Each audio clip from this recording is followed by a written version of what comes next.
So hello everyone, welcome to Prepship. ठीक है, last class में हमने अजम्पशंस देख लिए थे। ठीक है, अब हम टाइप्स ऑफ टैंक देखेंगे, है ना। तो टाइप्स ऑफ टैंक लिखो। टाइप्स ऑफ सेडिमेंटेशन टैंक, एक तो हमने देखा था कि शेप पे, जैसे मान लो रेक्टेंगुलर है तो रेक्टेंगुलर हो सकता है, या फिर सर्कुलर डिजाइन किया तो सर्कुलर हो सकता है। तो एक तो शेप के बेसिस पे होता है, एक फ्लो के नेचर पे भी होता है कि एक यदि हमने ऐसा किया कि कंटिन्यूस फ्लो, मतलब उसमें डिस्चार्ज फ्लो करते हैं, या फिर एक हमने ऐसा कर दिया कि टैंक है उसको भर दो, फिर खड़े मतलब उसको रेस्ट पे रहने दो, बस सेटल हो जाएगा पानी, फिर निकाल लो, फिर दूसरा वापस से पानी भर दो एंड सेटल होने दो। तो ये इस टाइप से भी हो सकता है ना। तो लिखो types of sedimentation tank. There are two types of tank. There are two types of tank. कौन सा? कंटिन्यूस फ्लो टाइप टैंक, इसमें डिस्चार्ज कंटिन्यूसली फ्लो करता रहेगा। दूसरा क्यूसेंट टाइप टैंक, मतलब वही जो भी मैंने बताया, QUIESCENT टाइप टैंक, है ना। उसमें लिखो कंटिन्यूस फ्लो टाइप टैंक में आगे लिखो हेडिंग डाल के कि इन दिस टैंक, THIS, दिस अकेला टैंक है ना, single, this tank flow of water is continuous. Flow of water is continuous and the entry of water in the tank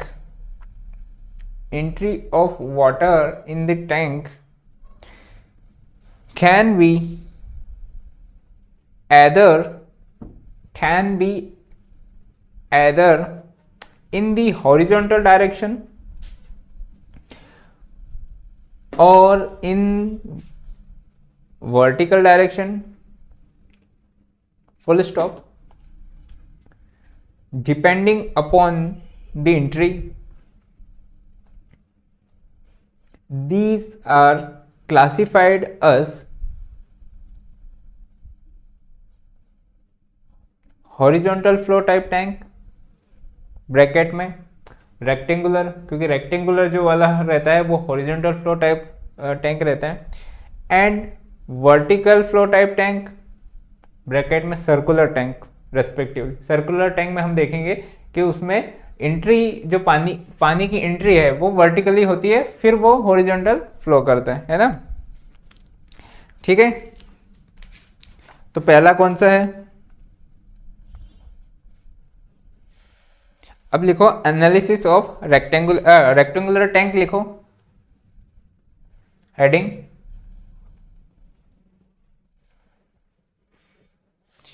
लिखो the analysis for rectangular sedimentation tank. मैंने समझाया है ना rectangular sedimentation tank में क्या हो रहा है ना। हम अभी और फॉर्मूलेज देखेंगे इसी पे कि the analysis for rectangular sedimentation tank is done by comparing A theoretical velocity required for settlement, a theoretical velocity required for settlement। vs जो है वो थ्योरेटिकल है क्योंकि वो पार्टिकल के नेचर पे डिपेंड करता है और उसकी स्पेसिफिक ग्रेविटी पे डिपेंड करता है, वो थ्योरेटिकल कंसेप्ट है ना। Required for settlement of concern particle size d। और दूसरी बात, जो d है, जैसे डायमीटर तो हर पार्टिकल का अपना अपना है ना, तो चेंज वेरिएशन होता है। तो हमें एक पार्टिकल को पिक करते हैं कि इससे ऊपर वाले सारे सेटल होने जाने चाहिए, तो हम उसके हिसाब से जो रेक्टेंगुलर टैंक है वो डिज़ाइन करते हैं। अब उसके जो नीचे वाले हैं, मतलब जो उससे भी और छोटे पार्टिकल्स हैं, वो तो ऐसा है नहीं कि वो, अब क्योंकि हमने जिस भी पार्टिकल के लिए डिज़ाइन किया है उतना तो उससे ऊपर वाले सारे तो सेटल होंगे ही होंगे, लेकिन जो उससे नीचे वाले हैं वो डिपेंड करता है कि उतने टाइम मिलेगा कि नहीं मिलेगा, तो उनकी इफिशिएंसी कम हो जाती है। मतलब वो हो सकता है कि 50% सेटल हो सकता है 20% सेटल हो, ज़्यादा ही छोटे हो तो, है ना। तो सेटलमेंट उनसे नीचे वाले को भी होता है, लेकिन 100% नहीं होता है। ठीक है, हम देखेंगे अभी कि the concern particle size d with its actual settling velocity, full stop. VO is the settling velocity of the particle. VO is the settling velocity of the particle which when enters the top just touches the bottom of the tank at outlet, just touches, है ना, outlet पे just touch कर रहा है, वो वाला particle हमारा concern particle है कि उसके लिए हमने डिजाइन किया था। This particle is considered as effective. This particle is considered as effective sized particle or concerned size particle which get 100% removed. So आगे लिखो कि the size above the concern particle are 100% removed, whereas the sizes less than the concerned particle will have less than 100% efficiency.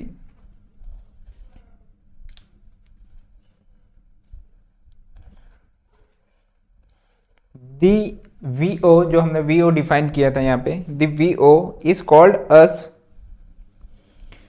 surface overflow rate and it is determined as follows. हमारे पास क्या होता है कि हमें जैसे ही VS पता चला है ना, तो हमें सरफेस ओवरफ्लो रेट, मतलब इसकी ओवरफ्लो रेट ऐसी होनी चाहिए जो कि VS के बराबर होनी चाहिए यदि वो पार्टिकल जो है हमारा कंसर्न वो 100% सेटलमेंट हो जाए। ठीक है, तो हम इस तरह से डिज़ाइन करते हैं, तो उसे सरफेस ओवरफ्लो रेट कहते हैं, वो हमारे हाथ में। लेकिन जो VS है वो हमारे हाथ में नहीं है, वो पार्टिकल का नेचर है। ठीक है, सो ये डायग्राम बना के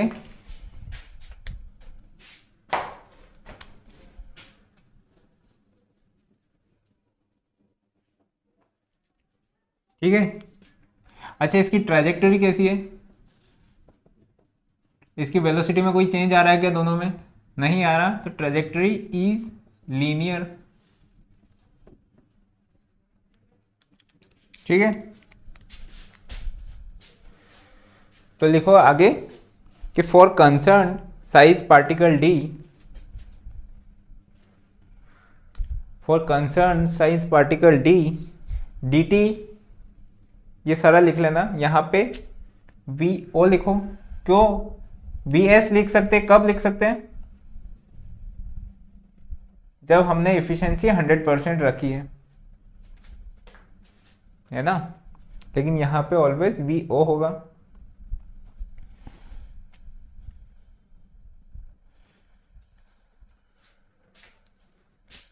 लिखा,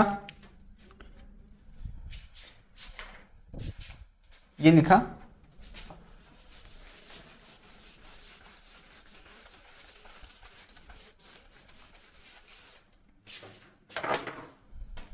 जो Q था V by Q equals to H by V naught, है ना, तो V क्या है हमारा, for rectangular LBH by Q equals to H by V naught, H कटा तो V नोट क्या हो गया, जल्दी से बताओ, Q बाई LB, ये हो गया सरफेस ओवरफ्लो रेट। हमें क्या करना है, जो इसका ऊपर का सरफेस, टॉप सरफेस, उससे डिस्चार्ज को डिवाइड करना है। डिस्चार्ज की यूनिट्स क्या होती है, मीटर क्यूब पर सेकेंड, है ना, ये हो गया मीटर स्क्वायर। तो ये जो V नोट है, या तो इसको ये हो जाएगा मीटर क्यूब, पर सेकेंड है ना, मीटर क्यूब पर सेकेंड पर मीटर स्क्वायर या फिर मीटर पर सेकेंड, है ना। जब ये मीटर स्क्वायर ये कट जाएगा, ठीक है, दोनों लिखा जाता है, दोनों में से कोई भी लिखा है तो वो सरफेस ओवरफ्लो रेट के लिए, ठीक है। अब लिखो efficiency of settlement of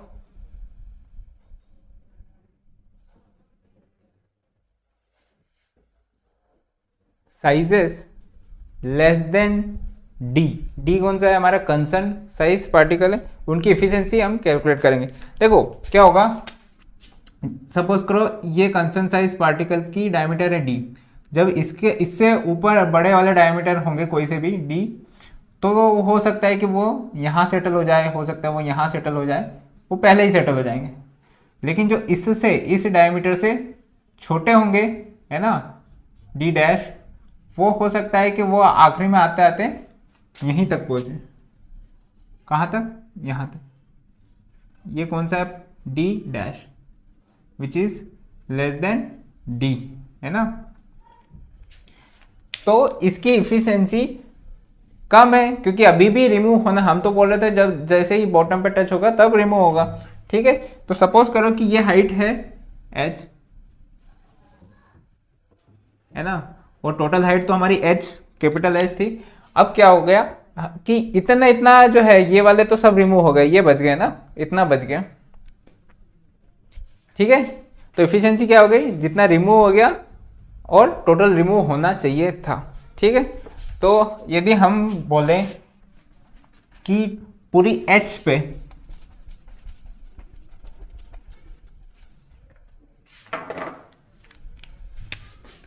W जो वेट था वो था H पे, है ना, तो छोटे h पे कितना हो जाएगा, W by H into H, 4H, है ना।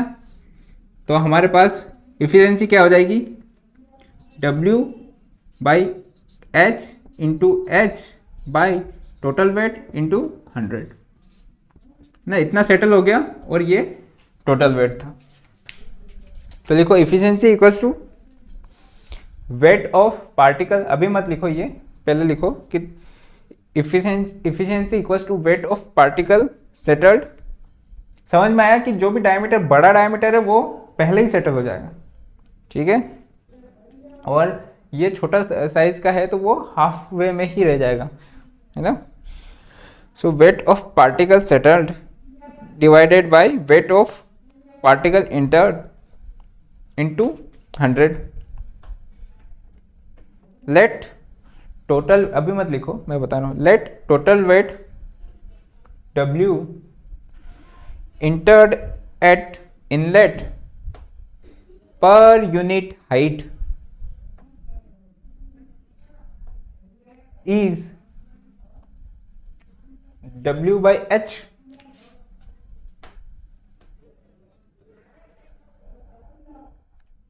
so for height H, weight settled is WH by into H, और आगे ये लिख लेना, है ना। तो वेट कट जाएगा तो हमारा इफिशिएंसी क्या आ जाएगी, ये है एफिशिएंसी, है ना, ईटा, ये हो जाएगी स्मॉल हाइट, जितनी हाइट वो सेटल हो गया इंटू H इंटू 100, ये हो जाएगी efficiency.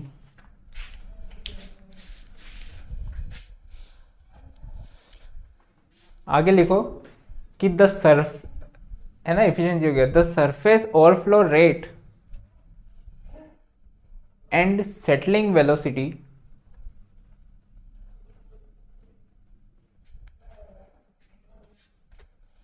Vs are related by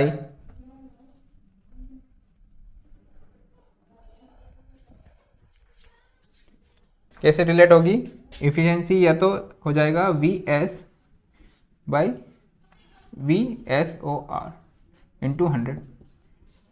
छोटा पार्टिकल है तो सेटलिंग वेलोसिटी कम रहेगी, तो उसको जो हमारी जो हमने जो वेलोसिटी दे रखी है सरफेस ओवरफ्लो रेट वो ज़्यादा लगेगी, है ना, तो efficiency will be less than 100%। ठीक है, न्यूमेरिकल करते हैं। पहला वाला देखो,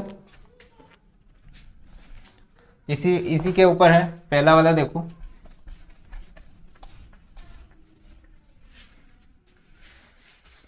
सरफेस ओवरफ्लो रेट समझ में आया? ये हमारे हाथ में है, हम एडजस्ट कर सकते हैं।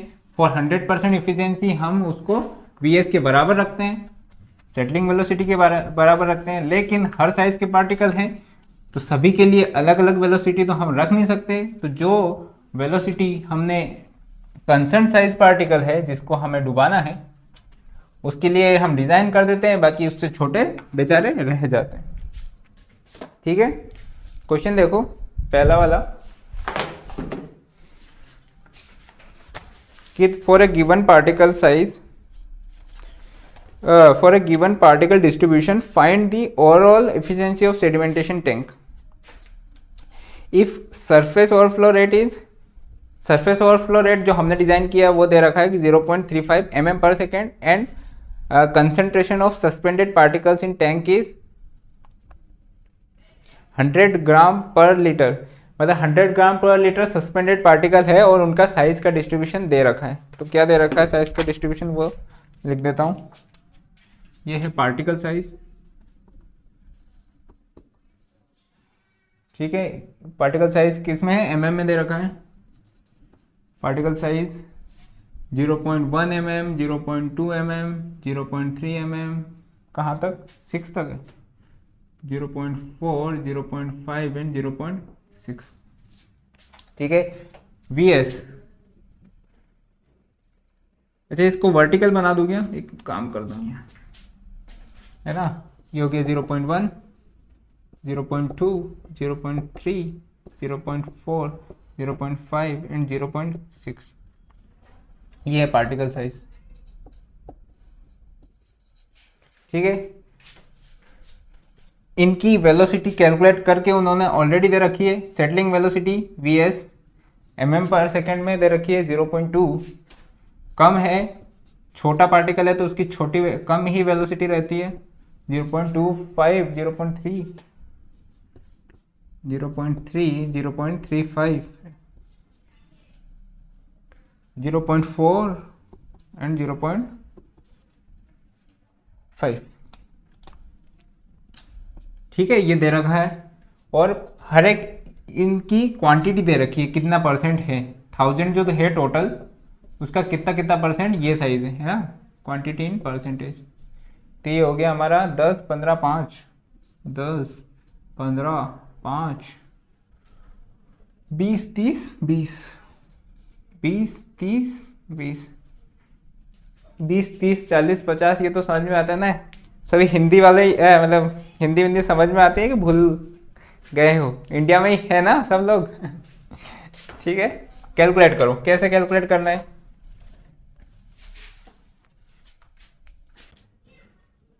ठीक है, तो वेट इंटर्ड हमारा कितना हुआ, 10% ऑफ 1000 इज 100 ग्राम, ये इन ग्राम्स में है ना। ये लिख लो कि 10/100 इंटू 1000 विच इज 100 ग्राम। ठीक है, ये 150 ग्राम, 50 ग्राम। इस साइज के पार्टिकल 50 ग्राम थे, 200, 300 एंड 200, ये टोटल हो गया 100 ग्राम। ठीक है, हमारा सरफेस ओवरफ्लो रेट दे रखा है 0.35, 0.35 VS चेक करो, देखो उससे कम वाले कम सेटल होंगे लेकिन उससे ऊपर वाले सारे सेटल हो जाएंगे। तो मतलब 0.4, 0.5 एंड 0.6 साइज के जितने भी हैं सारे का सारा सेटल हो जाएगा 100%। बाकी का क्या रहेगा, बाकी का ये रहेगा कि जितना उसकी इफिशियंसी है उतना परसेंट वो weight settled will be efficiency into weight. Efficiency क्या है हमारा, जल्दी से बताओ। यहाँ पे 0.2 डिवाइडेड बाय 0.35 इंटू 100। 100 क्या है, ये वेट है ना, ये W है, ये इफिशिएंसी है। ठीक है, तो कैलकुलेट करो सारा इसी का। मेरे पास कैलकुलेटेड रखा है। ये हो गया 57.14 ग्राम, 14 ग्राम। ठीक है, ये हो गया 107। नेक्स्ट वाला 107.13,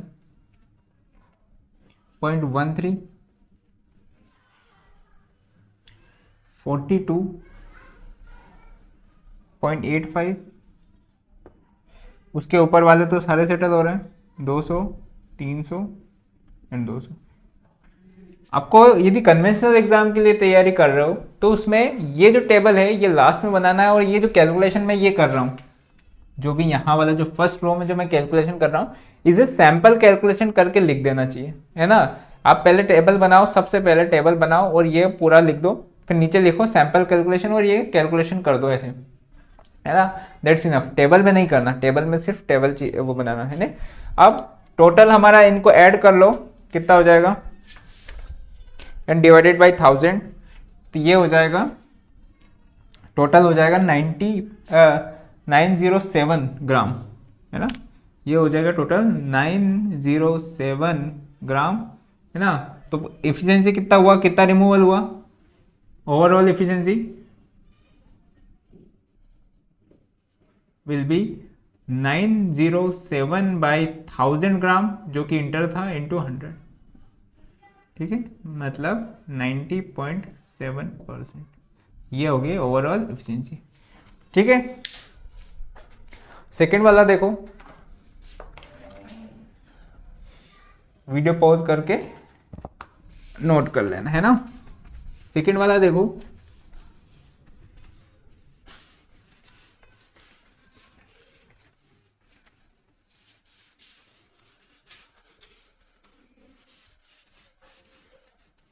समझ में आया कि 4, 0.4, 5 और 6 में 100% क्यों आया, क्योंकि उसके ऊपर तो सेटल होते ही होते हैं, है ना।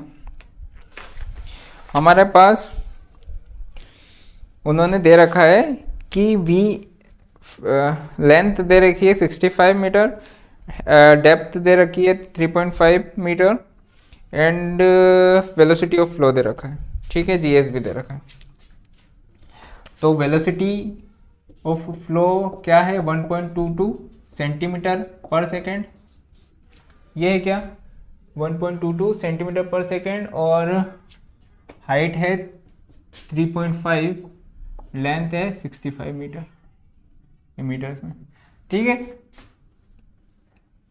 ये दे रखा है, ये 65, ये है हाइट h जो कि है 3.5, ये क्या है vf और ये है vs, है ना। तो हमारे पास vs या फिर v नॉट बोल सकते हो। हमारे पास क्या डेफिनेशन है, हमारे पास रिलेशन क्या है, v naught by h equals to vf by l। ठीक है, तो यहाँ से v नॉट क्या निकलेगा, सरफेस ओवरफ्लो रेट, ये जाएगा 1.22 इंटू 3.5 डिवाइडेड बाई 65 इंटू तो कुछ नहीं करना। आंसर आएगा इसका 0.6, यहाँ से v नॉट आएगा 0.0656 काय में आएगा, ये सेंटीमीटर पर सेकेंड में। क्यों, क्योंकि ये दोनों मीटर्स में था, ये सेंटीमीटर में था, तो मीटर तो कट गया, ये सेंटीमीटर पर सेकेंड में। ऐसे पार्शियली भी कर सकते हो यदि प्रैक्टिस हो तो, वरना फिर टोटल को सभी को चेंज करके करना चाहिए, है ना। उन्होंने बोला है कि नेक्स्ट क्या है, what is the size of particle of GS this is effectively removed. ठीक है, जीएस दे रखा है उन्होंने, जीएस इज 2.65, जनरली 2.65 के समथिंग ही रहता है ना, क्योंकि हमारे पास इनऑर्गेनिक सॉलिड्स हैं। और VS is 0.01 centimetre square per second, sorry kinematic viscosity mu, is 0.01 centimetre square per second. ठीक है, centimetre square per second. Formula बताओ हमारा क्या था, V S equals to G by 18 into G S minus 1 into D square by nu, nu या फिर mu, nu, क्योंकि mu हमारा डायनामिक विस्कोसिटी था, ये है काइनेमेटिक विस्कोसिटी।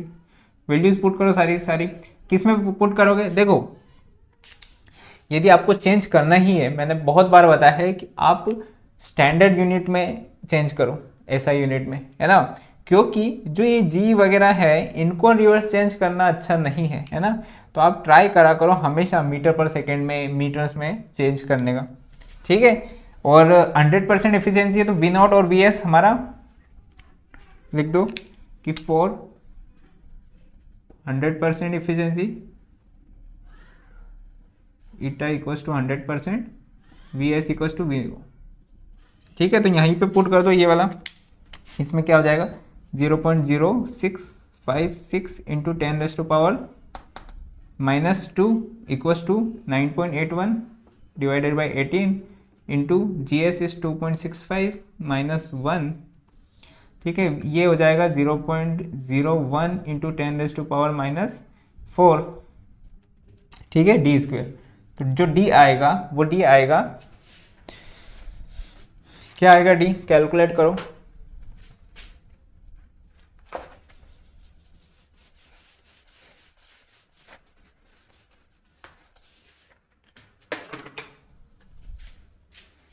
जो डी आएगा वो आएगा 0.027 mm, मीटर में आएगा, उसको mm में कन्वर्ट करना आता है हमें, है ना, 1000 से मल्टीप्लाई कर देना। ठीक है, ये आंसर आ जाएगा।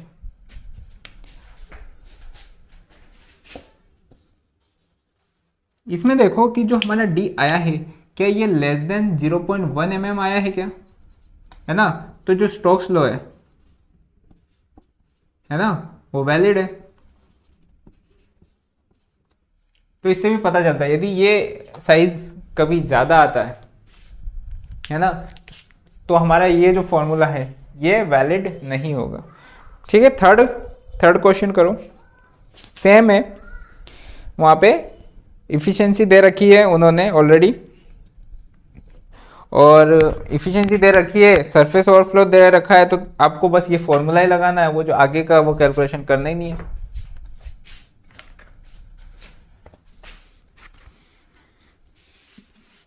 इस फॉर्मूले में आप एक ही जगह गलती कर सकते हो यूनिट्स में, बाकी और कोई गलती करने का चांस नहीं है यदि आप प्रेजेंस ऑफ माइंड में कर रहे हो। हाँ, एक ये कर सकते हो कि जो डायनामिक विस्कोसिटी या काइनेमेटिक विस्कोसिटी है, दोनों में ध्यान नहीं रहेगा तो इंटरचेंज कर सकते हो। लेकिन सबसे अच्छी बात यह है कि जब आप प्रैक्टिस करते हो ना, तो जैसे काइनेमेटिक विस्कोसिटी है तो इसकी वैल्यूज़ भी याद हो जाती है, क्योंकि पानी के लिए आपको पता, क्योंकि अधिकतर पानी के लिए दे रखा है, तो आपको वैल्यूज़ भी याद हो जाती है, तो आपको दिमाग में आ जाता है फट से कि काइनेमेटिक है या डायनामिक है। दूसरा, यूनिट्स आपको पता रहती है ना, तो उससे भी आपको पता चल जाता है कि भाई ये डायनामिक विस्कोसिटी है, काइनेमेटिक विस्कोसिटी। वैसे ही यदि मान लो डेंसिटी दे रखी है, यूनिट वेट दे रखा है, जीएस दे रखा है, तो वहाँ पे भी आप यूनिट से फट से पता चल जाता है, क्योंकि बहुत बार पढ़ते वक्त अपन सिर्फ वैल्यूज पढ़ते हैं, वो आगे क्या लिखा है कि यूनिट वेट लिखा है कि डेंसिटी लिखा है वो नहीं पढ़ते जनरली, मतलब ज़्यादातर दिमाग में वही आता है। तो आपको ध्यान रखा करो कि आप सिर्फ क्वांटिटी नहीं पढ़ो, उसके आगे जो यूनिट लिखी वो भी पढ़ो। ठीक है, तो थर्ड वाला करो, पीएसटी दे रखा है, पीएसटी बताना, प्लेन सेडिमेंटेशन टैंक। प्लेन समझते हो ना, प्लेन, कोएगुलेशन नहीं हुआ अभी, कोएगुलेशन इसके बाद पढ़ेंगे अपन, है ना। तो सरफेस ओवरफ्लो रेट दे रखा है, ठीक है। तो फॉर्मूला क्या हो जाएगा हमारा, V S equals to G by 18 G S minus 1 D square by nu. V S क्या है, efficiency into V O equals to G by 18। Same करना है, उसमें जी एस नहीं दे रखा है, उसमें क्या दे रखा है उन्होंने, डेंसिटी दे रखा है, तो डेंसिटी बाय वाटर की डेंसिटी करेंगे तो जीएस मिल जाएगा 2.65, कोई दिक्कत नहीं है। और सब कुछ दे रखा है, सिर्फ आंसर जो है वो माइक्रोमीटर में दे रखा है। तो देखो हमारा जो सरफेस, और हाँ सरफेस ओवरफ्लो रेट देखो, एसओआर देखो, एसओआर में लिखा है उन्होंने 40 metre cube per metre square per day. तो इससे भी पता चल जाता है कि ये जो है सरफेस ओवरफ्लो रेट दे रखा है। ठीक है, इसको कैसे कन्वर्ट करेंगे मीटर पर सेकंड में, डिवाइडेड बाय डे है ना, तो 24 घंटे और इतने सेकंड। ठीक है, तो ये आ जाएगा 4.629 इंटू 10⁻⁻⁴ मीटर पर सेकंड। ठीक है, इसमें यदि 0.9 का मल्टीप्लाई करेंगे है ना, तो ये आ जाएगा 4.167 इंटू 10⁻⁻⁴। ये हो जाएगा हमारा वीएस, ये वी नॉट था। ठीक है, यहाँ पे वीएस की वैल्यू पुट करेंगे हम, क्या है 4.167 इंटू 10⁻⁻⁴ इक्वल्स टू 9.81/18। ये हो जाएगा 2.65। कैसे हो जाएगा ये 2650/100, GS will be 2650 by density of water है ना, इंटू 1, ये डी स्क्वायर म्यू। तो इस बार भगवान की कृपा करके उन्होंने मीटर पर सेकंड में ही दे रखा है, तो ये हो जाएगा, कृपा को हम दोनों हाथों से ले लेंगे, 1.5 इंटू 10⁻⁻⁶। ठीक है, ठीक है, तो अब जो डी आएगा, D will be 2.2576 into 10⁻⁻5 metre, ये आएगा। लेकिन ये आंसर सही है, लेकिन जो उन्होंने, देखो यार गेट में एक होता है कि आंसर लाना और एक होता है गेट में आंसर रिप्रेजेंट करना। आंसर सभी का आ सकता है, कोई दिक्कत नहीं, मतलब बहुत बार ऐसा होता है कि आंसर सभी का आएगा, लेकिन आपने रिप्रेजेंट गलत कर दिया क्योंकि उन्होंने पूछा नहीं है। आंसर आपको ये नहीं रखना क्योंकि ये न्यूमेरिकल आंसर टाइप है, तो उन्होंने जिस यूनिट में पूछा है वो आपको हमेशा देखना पड़ता है गेट में। तो उन्होंने माइक्रोमीटर में पूछा है, तो माइक्रोमीटर क्या होता है 10⁻⁻⁶ और ऐसे करके है ना, तो ये 10⁻⁻⁶ से हम डिवाइड कर देंगे इसको, तो ये आंसर आ जाएगा हमारा 22.576 माइक्रोमीटर। ठीक है, और जिसको माइक्रो या मिनी में कन्वर्ट करना नहीं आता तो आप हमेशा ऐसे याद रखा करो, जैसे माइक्रो है तो माइक्रो बाय 10⁻⁻⁶, जैसे मिली है तो मिली को लिखो 10⁻⁻3 ऐसे। ठीक है, डायरेक्ट लिख दो आप, तो वो जो 10⁻⁻3 ऊपर चला जाएगा और वो अपने आप क्वांटिटी बढ़ा देगा। जैसे मीटर है, मीटर का तो 1 ही रहेगा, सेंटीमीटर है तो कितना हो जाएगा 10⁻⁻2, ऐसे लिखा करो डायरेक्ट। ठीक है, next design specification rectangular tank के लिख लो। गेट में वैसे ज़रूरी नहीं है लेकिन याद होना चाहिए एज ए सिविल इंजीनियर, है ना। और दूसरी बात ये कि मैं इन्वायरमेंटल इंजीनियरिंग पढ़ा रहा हूँ इस टाइप से कि आपको कन्वेंशनली, यदि कन्वेंशनल क्वेश्चन भी आप प्रैक्टिस करो तो आपको ओड फील ना हो, है ना। और अल्टीमेटली यदि आपको कंसेप्ट तगड़े करने हैं तो आप कन्वेंशनल क्वेश्चन लगाएंगे, है ना। तो गेट है तो आप जरूरी नहीं है कि सिर्फ आप गेट के क्वेश्चन करो, यदि आपको और अच्छे से करना है तो आप कन्वेंशनल क्वेश्चंस भी करेंगे, है ना। तो लिखो डिजाइन स्पेसिफिकेशन, पहला surface overflow rate SOR, plain sedimentation के लिए ये है 15,000 to 30,000 लीटर पर मीटर स्क्वायर पर डे।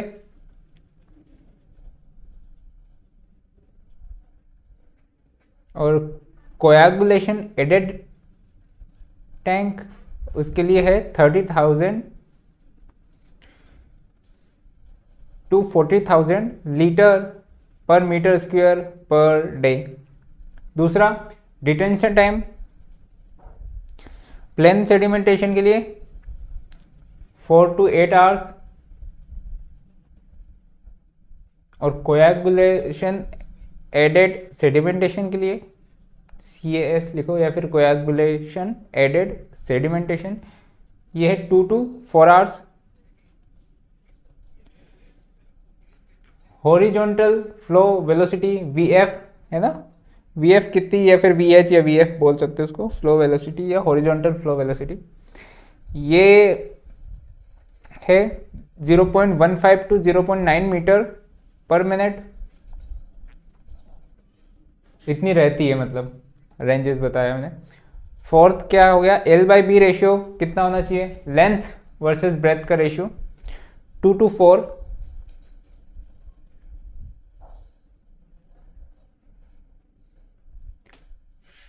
पांचवा लिखो, इसको डिजाइन हम किसके लिए करते हैं, मैक्सिमम डेली डिमांड के लिए, तो लिखो design for maximum daily demand कितना होता था, which is equal to 1.8 of Q। ठीक है, डेप्थ कितनी रहेगी, 1.8 मीटर से 6 मीटर तक।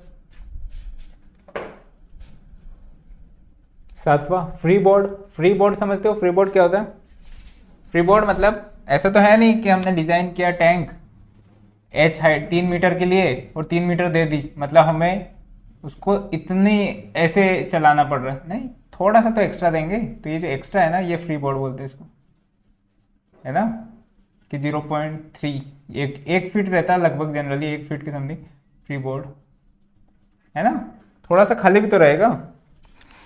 Free board 0.3 metre.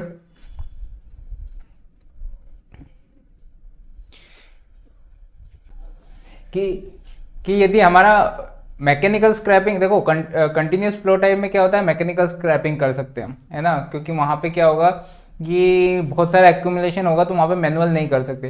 लेकिन यदि मैनुअल करना पड़ गया तो हमें जो सेटल होता जाएगा, तो धीरे धीरे धीरे धीरे उसकी हाइट कम होती जाएगी, है ना, तो उसके लिए एडिशनल हाइट हमें चाहिए, ताकि हम यदि 2 या 3 दिन बाद भी स्क्रैप करें तो कम से कम वो जो हाइट है वो चेंज ना हो, क्योंकि हाइट चेंज हो जाएगा, स्पेसिफिकेशन चेंज हो जाएगा, तो इफिशियंसी भी चेंज होने लग जाएगी, है ना। तो for cleaning done manually 0.8 to 1.2 metre height is provided additionally।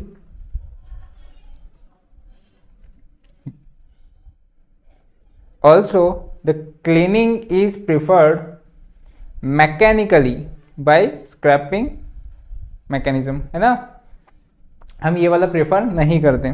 कौन सा वाला प्रेफर नहीं करते हम, मैनुअल वाला। ठीक है, ये क्वेश्चन नंबर 4 है, एक डिजाइन का है, डिजाइन कर लेते हैं, कैसे करते हैं वो देख लो। डिजाइन में स्पेसिफिकेशन दिया है, क्वेश्चन नंबर 4 देखो। डिजाइन का क्यों करवा रहा हूं मैं, गेट में नहीं आएगा लेकिन याद होना चाहिए, क्योंकि यदि आप ES वगैरह के लिए कर रहे हो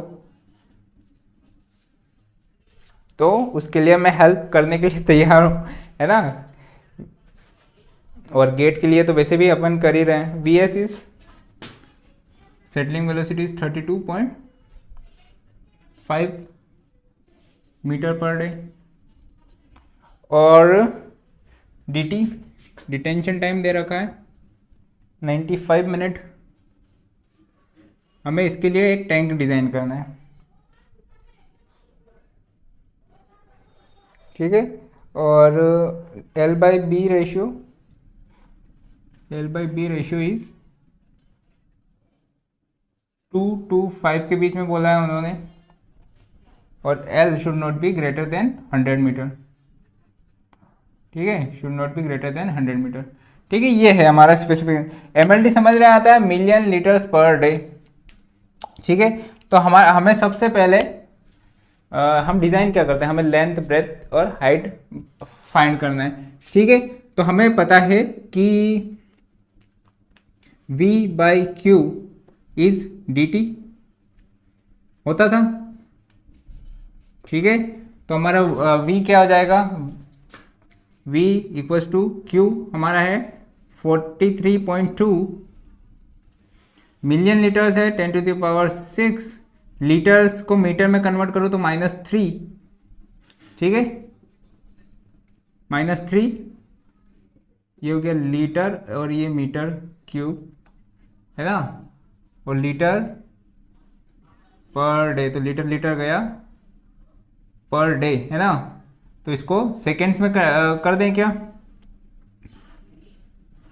इसको अभी यहाँ पे मिनट में है 95 में मिनट्स है ना, तो इंटू 95/60 ये हो गया आवर्स एंड 24, ठीक है। कैलकुलेट करो ये कितना हो जाता है, इस 43.2 इंटू 10⁻²95 डिवाइडेड बाई 60 इंटू 24, ये हो जाएगा वॉल्यूम 2850 मीटर क्यूब। इतना वॉल्यूम का हमें डिज़ाइन करना है। सरफेस ओवरफ्लो रेट दे रखा है, तो सरफेस ओवरफ्लो रेट दे रखा है तो हम कैसे फाइंड करते थे, surface overflow rate is Q by surface area, Q by surface area, ठीक है। क्यू क्या है हमारा, यही है, तो 43.2 इंटू 10⁻⁶ इंटू 10⁻⁻3, -3 क्यों किया, लीटर्स को मीटर में कन्वर्ट, मीटर क्यूब में कन्वर्ट करने के लिए है ना। सरफेस ओवरफ्लो ये है हमारा, यदि हम 100% इफिशिएंसी लेंगे तो सेटलिंग वेलोसिटी को ही सरफेस ओवरफ्लो ले लेंगे है ना, ये हो जाएगा मीटर क्यूब पर डे, ठीक है। कैलकुलेट करो इसको,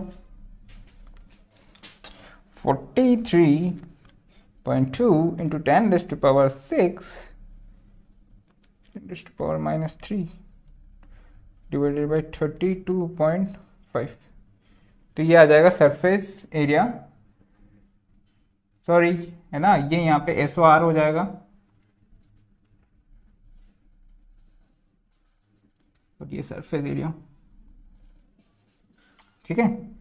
तो ये हो जाएगा सरफेस एरिया इक्वल्स टू 1329.23। अब हमारे पास दो चीज़ें मिल गई, क्या क्या मिल गई, कि हमारा volume of tank is this और surface area is this.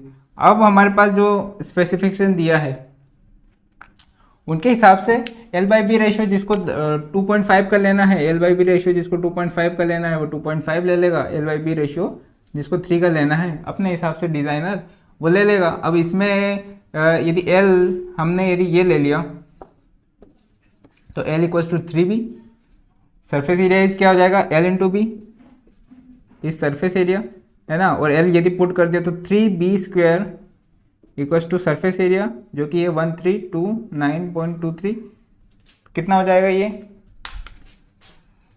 Divided by 3 √, तो हमारा जो B आ गया वो आया 21.049, ठीक है। तो इसको इक्वल्स टू कर दो क्योंकि डिज़ाइन हमारे हाथ में 22 मीटर से करके लिख दो, ठीक है। यदि 22 मीटर ले लिया हमने तो लेंथ कितना हो गया, length will be 3 into 22 which is 66 metre, length मिल गया, विड्थ मिल गया, तो हमारा जो हाइट है, हाइट कहाँ से मिल जाएगा, यहाँ से मिल जाएगा है ना, तो 66 into 22 height will be volume divided by length into breadth, ठीक है। तो वॉल्यूम क्या था हमारा 2850 डिवाइडेड बाई 66 इंटू 22 है ना, तो 2850 डिवाइडेड बाई 66 इंटू 22 ये हो जाएगा 1.962 मीटर, ठीक है। तो हम हाइट कितनी दे देंगे, इसमें 1.962 प्लस फ्री बोर्ड 0.3 का है ना, और इसमें 0.5 का यदि मैनुअली स्क्रैपिंग है तो 0.5 से हमारा कितना था अभी, 0.8 था, है ना, तो 0.8 दे दो, 0.8 मीटर, तो टोटल कितना हो गया, प्लस 0.3 प्लस 0.8, ये हो गया 3 मीटर, है ना, 3.06, इतनी हाइट रिक्वायर्ड है। तो हम कितनी दे देंगे, थोड़ी सी ज़्यादा दे दो, इट्स 3.5 मीटर से। तो आखिरी में टैंक बनाना, टैंक बना के बता देना कि लेंथ, हाइट, लेंथ ये रहा, ठीक है, ये टैंक के स्पेसिफिकेशन है। बस ऐसे डिज़ाइनिंग करते हैं। अब इसमें हर एक के आंसर्स अपने हिसाब से आते हैं, अप्रोक्स वगैरह, तो इसलिए गेट क्वेश्चंस डिज़ाइन से तो नहीं पूछ सकता। नेक्स्ट पढ़ेंगे हम सर्कुलर सेडिमेंटेशन टैंक या फिर वर्टिकल सेडिमेंटेशन टैंक, ठीक है। क्या होता है कि इसमें सर्कुलर टाइप का होता है टैंक, ठीक है, कुछ इस तरह से, ठीक है। जो वाटर का फ्लो होता है वो बॉटम अप या फिर वर्टिकल बोल सकते हैं हम, यहां से, ठीक है, पानी यहां से फ्लो करेगा, ये हो गया क्यू, यहां से सेटल पानी ऐसे ट्रेवल करेगा इस साइड से, और यहाँ पे साइड ड्रेन होगी पूरे के पूरे उसमें, है ना, तो ये यहाँ पे कलेक्ट हो जाएगा क्यू, दोनों साइड, है ना, और क्यू तो Q in is Q out, ठीक है, ये है साइड ड्रेन।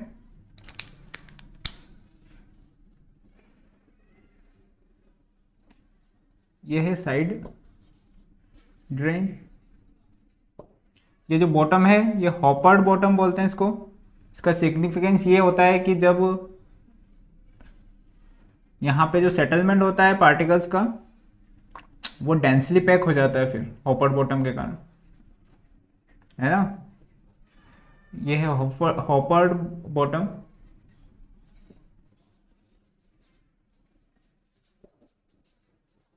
ठीक है, यहां से पार्टिकल चलेगा, उसके पास वी एस रहेगा और इस साइड वी एच रहेगा। सिंस जैसे जैसे वो आगे बढ़ेगा सरफेस एरिया बढ़ेगा, क्योंकि हमने जब रेक्टेंगुलर देखा था तो एक कांस्टेंट क्रॉस सेक्शनल एरिया था, लेकिन यहाँ पे एक सिलेंडर दिख रहा है आपको, सिलेंडर, जैसे जैसे रेडियस बढ़ेगा उस सिलेंडर का सिलेंडर दिखेगा इसके आसपास, है ना, तो उसके कारण इसकी वेलोसिटी जो फ्लो वेलोसिटी है वो घटेगी, है ना। तो जो ट्रेजेक्टरी पहले लीनियर थी, नाउ ये हो जाएगी पैराबोलिक। ये कुछ पैराबोलिक ट्रेजेक्टरी से ऐसे सेटल हो जाएगा, या फिर ऐसे लिख देंगे, ठीक है, क्योंकि वी एच जो है वो, हाँ, वी एच वो जो है वो डिक्रीज करेगा जैसे जैसे बढ़ेगा, ठीक है। तो लिख लो कि in this type of tank,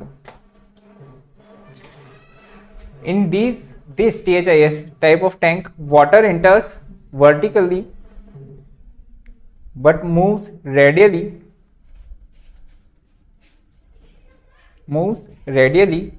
full stop. It passes through a weir क्या होता है, कुछ नहीं, एक ऑब्स्ट्रक्शन होता है। जनरली वियर हमारे काम का होता है, ऑब्स्ट्रक्शन हम खुद प्रोवाइड करवाते हैं in the path of flow, ताकि हम फ्लो का मेजरमेंट कर सके, डिस्चार्ज वगैरह, वो हम ये ना, ये होते हैं स्ट्रक्चर्स, ओपन चैनल फ्लो में पढ़ेंगे हम वियर्स वगैरह ना। तो it passes through a weir by overflow and is collected in the side drains.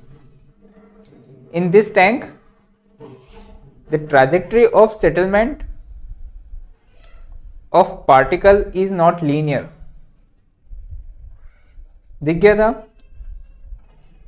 वहां पे ब्रैकेट में लिख लो VH decreases, हॉरिजॉन्टल वेलोसिटी या फ्लो वेलोसिटी बोल सकते हैं उसको, decreases.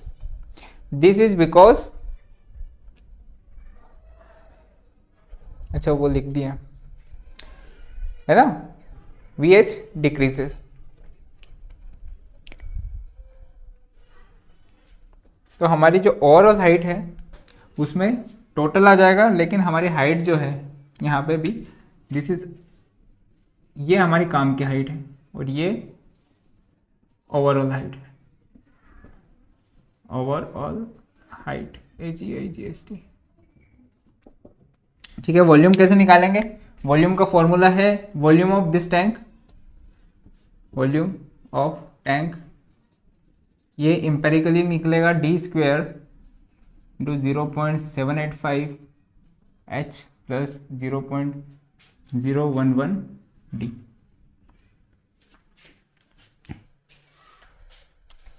where D and H are in metre.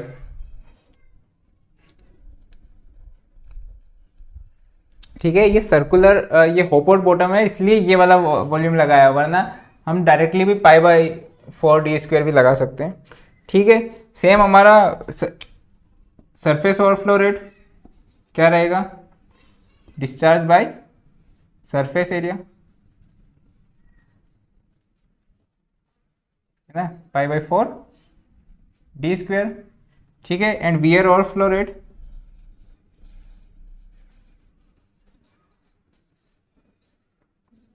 Wear overflow rate मतलब इन वियर्स के ऊपर से कितना फ्लो कर रहा है, वो हो जाएगा Q बाई पेरीमीटर। उसका पेरीमीटर क्या हो जाएगा? πd। ठीक है, तो इसकी यूनिट क्या हो जाएगी? वही अपना metre cube per metre square per day, और ये metre cube per metre per day. ठीक है,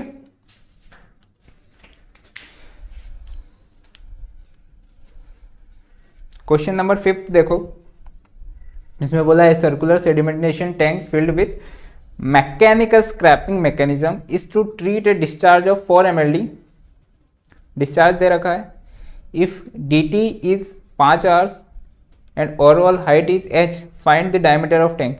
ठीक है, जैसे ही हम वॉल्यूम में क्या बोलते हैं, डिस्चार्ज में टाइम का, डिटेंशन टाइम का मल्टीप्लाई करेंगे, वॉल्यूम मिल जाएगा। वॉल्यूम को यहाँ रखेंगे, कहाँ? यहाँ h दे रखा है तो d मिल जाएगा, और उस डायमीटर को d मिल जाएगा। d इसका आंसर है 18.06 मीटर आएगा, है ना, देख लेना। जो हमारा d आएगा, करवा नहीं रहा हूँ, वे तो ऐसे ही है ना। ठीक है, नेक्स्ट हम पढ़ेंगे ऑपरेशनल ट्रबल्स। ऑपरेशनल ट्रबल्स मतलब कि इसको ऑपरेट करने में क्या ट्रबल्स आ रहे हैं। हमने जब हम पढ़ रहे थे तो सपोज करो dt के लिए हमने डिजाइन किया, डिटेंशन टाइम के लिए हमने डिजाइन कर दिया।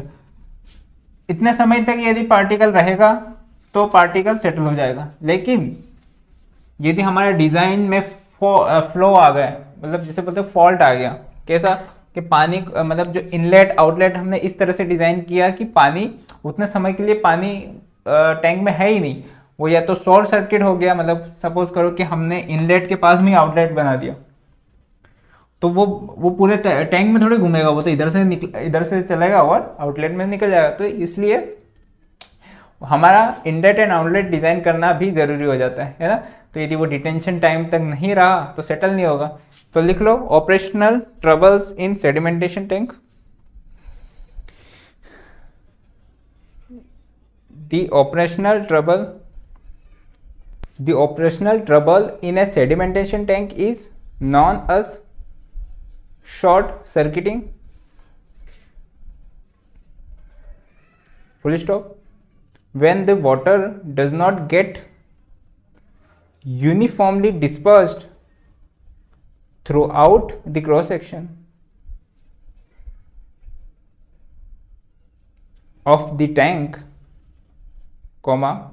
a large portion of water passes directly through the tank without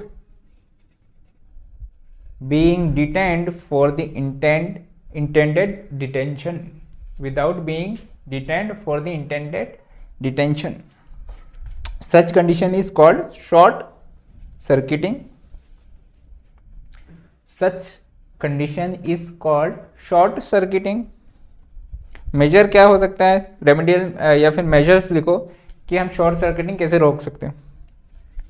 first, properly designing inlet and outlet by constructing baffled valves. baffled valve क्या है कि सपोज करो हमें पानी इधर से जा रहा है और हमें पानी को यहाँ से इस पूरे एरिया में डिस्ट्रीब्यूट करना है. तो ये तो पानी अभी ऐसा जा रहा निकल जाएगा, तो हम क्या करते हैं, वॉल बना देते हैं ताकि एक बार डिस्ट्रक्शन से इधर जाएगा और बचा है तो इधर से चला जाएगा. ठीक है, तो इसको बोलते हैं बैफल वॉल. तो ये इनलेट पे हम बैफल कर देते हैं ताकि इवनली डिस्ट्रीब्यूट हो जाता है पानी, है ना. वो एक ही चैनल्स के थ्रू नहीं जाएगा, वो ऐसे डिस्पर्स हो जाएगा. क्योंकि ये तो हमने देखा था अभी भी, मतलब जो विड्थ होता है वो हो सकता है कि 50 मीटर भी हो. तो हमने हमारा डिस्चार्ज तो एक पॉइंट पे होता है ना, तो वो 50 मीटर पे डिस्पर्स करवाने के लिए हम बैफल वॉल बना देते हैं. ठीक है. दूसरा, keeping a higher detention period then required. Simple सी बात है, डिटेंशन पीरियड ही ज़्यादा रख लो क्योंकि हमें पता है ना कुछ तो शॉर्ट सर्किटिंग होगी ही होगी, है ना. ए स्मॉल अमाउंट ऑफ, आगे पैराग्राफ लिखोगे, a small amount of short circuiting always occurs practically. A short amount of short circuiting always occur practically, and it is measured by displacement efficiency.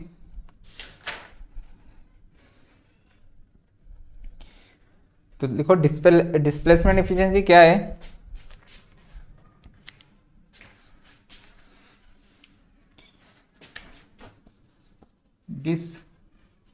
Displacement efficiency ED, ये क्या हो जाएगी, D F flow time by D T into 100. ठीक है.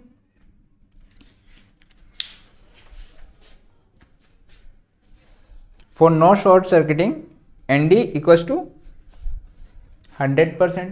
सीधी सी बात. ठीक है. तो सेडिमेंटेशन टैंक पढ़ लिया हमने. नेक्स्ट कोएगुलेशन वगैरह पढ़ेंगे नेक्स्ट क्लास में. Till then tata bye bye.